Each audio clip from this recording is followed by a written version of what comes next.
Hello, everyone, and welcome to another episode of Let's Talk Business South Carolina. We're up to episode number 59 if you are keeping score, and as always, I am your host, Rick Jenkins. It's time for another industry outlook, and today we'll be talking about tech startups. We all know the industries that drive South Carolina's economy. It's advanced manufacturing, tourism, and agribusiness. However, in recent years, South Carolina has become an emerging technology hub. Increasingly, entrepreneurs are choosing to start their tech business right here in the Palmetto State. Bob Quinn, the CEO at SCRA, or the South Carolina Research Authority, will join me in just a minute to discuss the growing tech startup industry and explain its evolving impact. But before I get to Bob, I do want to thank our presenting partner, Haynesworth Sinclair Boyd. They're one of the premier legal firms in South Carolina, and they were founded more than 130 years ago. Haynesworth Sinclair Boyd now has 5 offices and more than 110 attorneys doing business across the Carolinas. They support startups and tech companies by counseling clients on everything from intellectual property protection to the establishment of business practices that create and protect copyrights, trade secrets, and patentable inventions.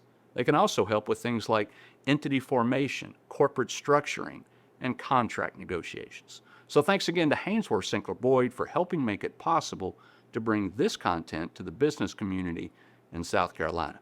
And now I'm joined virtually by Bob Quinn, the CEO at SCRA. Bob, welcome to the show. Thank you, Rick. It's great to be with you. It's good to have you here. I haven't seen you in about a year and a half. We were talking before we came on the air, and it's been a while, and so it's always good to catch up with you. I tell you, Bob, like I said in the intro, people across South Carolina know the industries that drive our economic engine, so to speak. We're talking agribusiness, we're talking advanced manufacturing, and we're talking the hospitality tourism industry. But I got to tell you, this whole tech startup hub that has been emerging over the last decade or so has caught me a little bit by surprise, and I'm really looking forward to getting your thoughts on it today. And so let's jump right into it. Area Development Magazine, I'm going to start right there. Now, this is a pretty significant publication. They come out here not too long ago and they said that South Carolina is the second best state in the country to do business. Now, we're second behind Georgia, by the way. Georgia apparently has been number 1 for 11 years. I guess that's another topic for another day. But this is pretty big stuff. A good place to do business. Yes, sir. And we're very proud of that designation. And there are a whole host of elements that allowed us to get to that second place. And we're not complacent on second place. Watch out, Georgia. We're coming for you. We're going to break that string.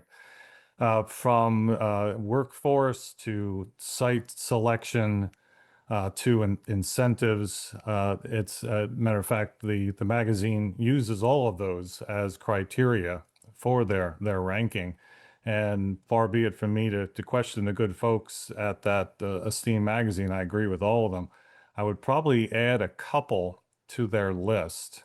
One that's obvious and the other perhaps not as much. The obvious one is quality of life and lifestyle. And that plus our jobs situation is what attracts 90,000 new residents to our state every year. But the other, I want to tell you a story around it. A few years ago, a major life sciences company relocated to the Charleston region. And their CEO was asked, so what drove you to select this region? And he said, well, you were competing against the likes of Austin and Boulder, and certainly that lifestyle played into their decision. And he said incentives, you guys were competitive, but frankly, Austin was better. He said at the end of the day, you tried harder. And we're kind of like, so tell us more about that. He said, well, give you an example. It was like pulling teeth to get a meeting with the Secretary of Commerce at some of these other states. You guys brought your governor in. And that trying harder, importantly, doesn't end when we get a company to relocate. Matter of fact, it just starts. And Rick, I've been in South Carolina for 22 years, plan on being here the rest of my life.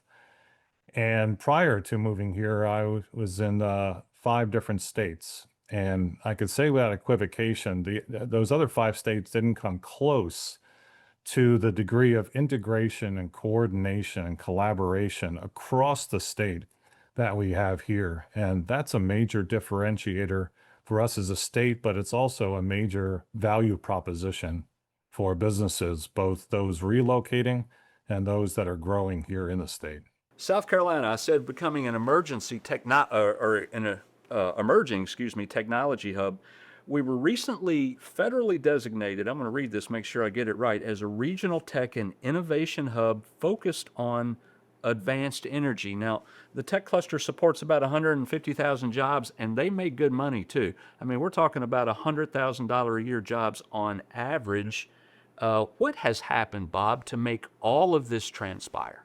How did it happen? Well, like most things, Rick, in life, if you focus your time, treasure, and talents in an integrated way, you can really, to use a cliche, move the needle. I give a lot of credit to the Charleston Digital Corridor to create that, as well as I would like to think we had a small part in that as well. Another good example of having a statewide focus on this was last year when the State Department of Commerce announced its new strategic plan. And there are 3 areas of focus: life sciences, advanced energy, and the recruitment of headquarters into the state. And oh, by the way, often with those headquarters come R&D centers. So it's all about focus. The SC Nexus that you alluded to is a great example, led by the Department of Commerce. And the future is bright because it's not, and this is an and strategy. Previously with a focus on recruiting branch manufacturing, the results of that are astounding. And kudos to those like Bobby Hitt and others that were responsible for that.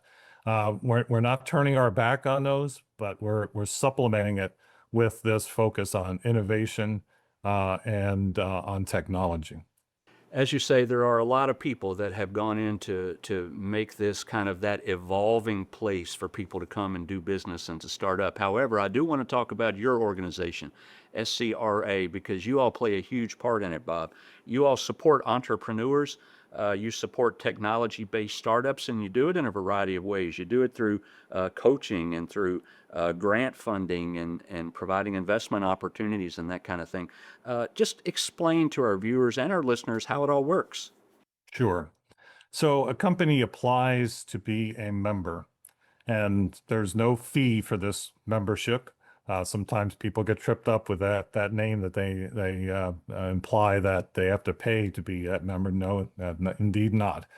Once you're a member, you're eligible for that variety of services that you alluded to. So for coaching, that's coaching not only from our staff, which is comprised of serial entrepreneurs that have been there and done that, but also a network of subject matter experts throughout the state. We also have a whole variety of wraparound services. So for example, our member companies can get reduced insurance because they have the power of numbers of collectively bundling the companies together as one whole. AWS provides free credits, and the list goes on and on. And we're the only state that I know of that has that comprehensive wraparound services, and it's a real differentiator for us. And then our grants, we provide a total of 9 different grants to startups and researchers. And for startups, we want to get them at key inflection points in their evolution. And these grants help them to de-risk from either a technology and or business standpoint, all geared towards making them more investable.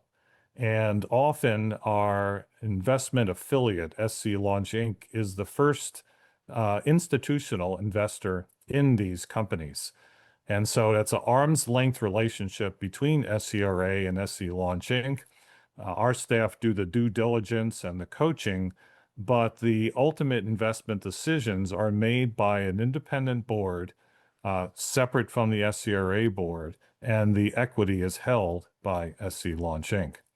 And then the SC Launch Inc. will often participate in follow-on rounds, assuming that the company has hit certain milestones and is showing traction. Although they'll never lead those follow-on rounds, we would need to be part of a syndicate led by, say, a venture capital firm. Bob, next question. Tell me how SCRA is funded. We have a number of revenue sources. A little history. We were established in 1983 by the General Assembly as a public nonprofit corporation. And at that time, we received $500,000 in funding and 1,400 acres of undeveloped land. And that's the last direct funding that we have received from the state. We do benefit from indirect funding, and that is in the form of a tax credit called the Industry Partnership Fund. So those who contribute to the fund get a one-for-one credit on their state tax obligation. So if you owe state tax, you can either write a check to the Department of Revenue, or you can write it to the Industry Partnership Fund with just one additional form, very easy. And you have the knowledge of directly supporting an organization that last year had a $1.33 billion impact on the state's economy. In addition, most businesses are then also able to deduct that off of their federal returns as a business expense, given that we provide marketing and other benefits. So the IPF is our primary revenue source, but certainly not the only. We own and or manage 1.4 million square feet of laboratory and office space throughout the state. So the revenue from tenants is another source. We have a series of contracts that we have with both federal and state organizations. And so that's another major one. And then we have a strong balance sheet, and the reserves that we have and the interest on those reserves serve as another revenue source. Bob, last year, switch gears. Last year, SCRA provided $5 million to technology startups, and that supported more than 6,000 jobs. That's a lot. How do entrepreneurs find their way to you? They don't all know about SCRA. They don't all know about Bob Quinn, but they got to find their way to you somehow. How does that work? They find us in a wide variety of ways. We are tightly integrated with the ecosystem around the state. It's actually multiple ecosystems. So the local entrepreneurial support organizations, the small business development centers, incubators. We sponsor a wide variety of events throughout the year. Those are all designed to help feed our pipeline of companies. And then through our public relations and marketing, they can find us that way as well. We've got three main cities, of course, in South Carolina, all right? And we're talking Charleston in the Low Country, of course, Columbia in the Midlands, Greenville in the upstate of South Carolina. Are any of those cities, any of those three, are they more suitable for a technology startup than another for any particular reason? Now, Rick, you're asking me the equivalent of selecting my favorite of our three children. And so I'm going to be diplomatic in my answer, but accurate at the same time. And I would add, it's not just the big three, but an awful lot of exciting things are occurring in Spartanburg and Rock Hill and Myrtle Beach and Beaufort and Aiken, North Augusta, and others. And we're working closely in every one of those areas. All three of the big three, if you will, benefit from very strong entrepreneurial support organizations. There's Next Gen and others in the Greenville area. There's the GrowCo and the Boyd Innovation Center in Columbia. and then a Harbor Entrepreneur Center, and the aforementioned Charleston Digital Corridor in the Charleston region. Um, all three of those are great organizations that are doing wonderful work. The real core or key to success, whether there in those three or those other aforementioned cities, is to ensure that you don't have a top-down type of approach in supporting your founders. But actually, the theme of our annual summit the last couple of years has been called Founders First, and that's very purposeful. The support to founders needs to be founders first. It needs to the greatest degree possible, be driven by the founders, led by the founders. It's our job to facilitate that, but not to dictate.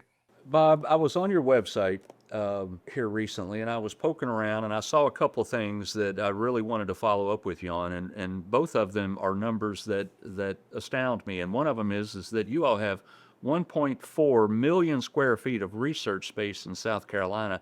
I can't even imagine what that begins to look like. How was that space obtained? Where is it? How did you come to get it? And just tell me all the goods there. Absolutely. And we have a phenomenal facilities group. So there are 6 different facilities throughout the state, 4 of which we own outright. 3 of those 4 are innovation centers, and this was mandated by the General Assembly through our enabling legislation that we would stand up and run these innovation centers, each one affiliated with the research universities. So MUSC Center, which obviously is focused on life sciences in Charleston, the USC Center in Columbia, and then the center related to Clemson, which is actually located in Anderson. And so the focus of those centers is to house and facilitate early stage technology companies as well as academic researchers. We also lease 20,000 square feet of the 22 West Edge building in Charleston, which is focused, the entire building is focused on life sciences research and commercialization. And we were one of the anchor tenants in that building, and we have in turn subleased that space to Vicor Scientific, and we work with them to ensure that all of their needs are met. And then finally is the Carolina Research Park, which is in Columbia. At one time, we owned a good portion of that park. We have sold portions off throughout the years, but we still manage the park. And unlike the other centers, there are more established companies in that park. And there's a mix of early stage and more established companies. Bob, the other number that I saw on your website that was equally as impressive as 1.4 square million feet of space is that you all helped raise $3 billion in follow-on funding. I think I know what that is. I believe it's fairly logical, but explain that. That figure is since the inception of the SC Launch Program and SC Launch Inc. in 2006. So since that time, we've provided about $85 million in grants and investments. And so subsequent to that funding, we then track how much funding those companies raise through other sources.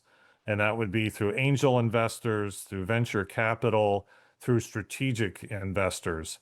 And we try to use the but-for metric, and that is, but for us providing that funding early on, would they have been in a position to acquire that additional funding thereafter? Bob, I'm going to get you out of here on this, and that means we're going to talk about artificial intelligence just for a minute and then look to the future. I tell you, I do about 2 episodes of Let's Talk Business every month, and I hardly ever go an episode without talking about artificial intelligence. And for you folks, and you deal with tech startups all the time, I would guess that AI is a big part of many of the businesses that you are helping these days. You betcha. Virtually every one of our member companies either has AI as its core offering or they're using AI in their processes, et cetera. And it's really incumbent on us to help them navigate this ever-changing landscape. It's tumultuous, and it's affecting venture capital as well. And so it's in for many of our companies, they can't tell whether it's a boon or a bane. And in some cases, it's both. And so that's really our job to help them navigate that.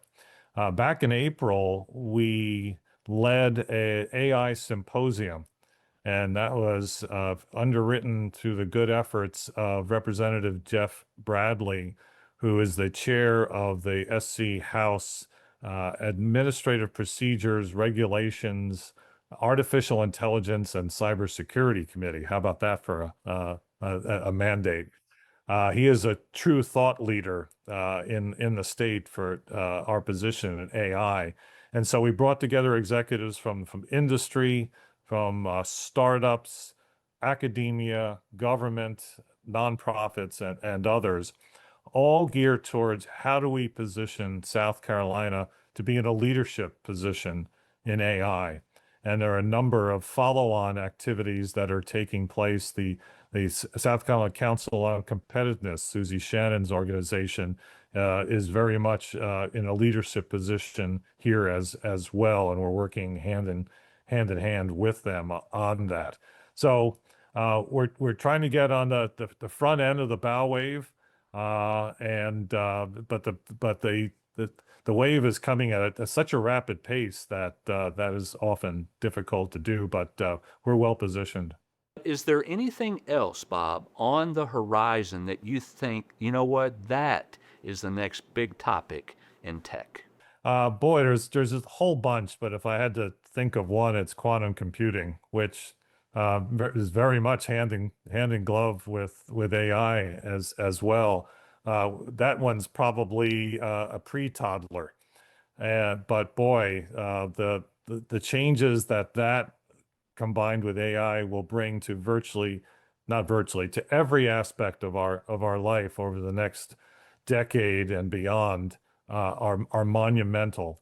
And we as a society need to not be caught off guard and be able to get the true benefits of those technological advancements and mitigate the potential downsides, which admittedly are rather massive. And this needs to be done in a coordinated fashion. Really great stuff. I appreciate you taking a little bit of time. Fantastic, fantastic stuff. Thank you, Rick. It's been my pleasure. Folks, that is Bob Quinn. Bob is the CEO, 9 years now, at SCRA, or the South Carolina Research Authority, and we've been talking about tech startups and what that looks like as we become here in South Carolina a new emerging hub for technology. I do want to thank one more time our presenting partner, Hainsworth Sinclair Boyd legal firm, one of the premier legal firms in South Carolina, for helping make it possible to bring this type of content to the business community in South Carolina. Folks, that concludes episode number 59. Let's Talk Business. We'll see you next time.